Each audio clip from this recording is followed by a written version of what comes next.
Jour 5 pour faire Séville-Paris en autostop. Il me reste 2 jours pour faire 800 km. Mais problème, Colère des agriculteurs en France, plusieurs axes routiers du sud-ouest ont été bloqués la nuit dernière. et devinez où je suis? Dans le sud-ouest. Mais tant pis, j'ai décidé d'y aller quand même. Alors dès 8h, je lève le pouce et je tombe sur Sandrine qui m'avance de quelques kilomètres. Puis 2 ouvriers, Ricardo et Christopher, m'amènent jusqu'à Biarritz. Ciao ciao. C'est ensuite Nathalie qui m'amène 40 km plus loin. La journée démarre super bien, j'ai déjà eu 3 voitures, il est 10h, c'est de bonne augure pour la suite.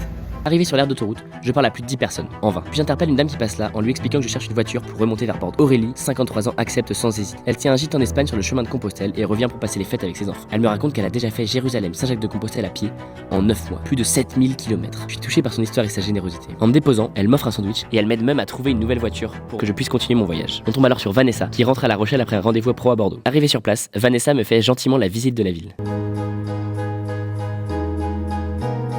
Je suis vraiment touché de voir à quel point les gens se démènent pour moi depuis le début de cette aventure. Quand je leur demande de l'aide, quand je crée une vraie interaction, une vraie relation, derrière les gens ils sont prêts à m'aider sans rien en attendre en retour, sans avoir aucun intérêt à le faire, mais juste par bonté, par altruisme. J'ai envie de montrer que ça existe aussi en fait. Quand on va dans le vrai monde et qu'on sort sa tête de son écran et qu'on va voir les gens, on va leur parler, en fait on a de belles surprises. L'humanité, elle est là encore chez les gens et juste ça fait du bien quoi.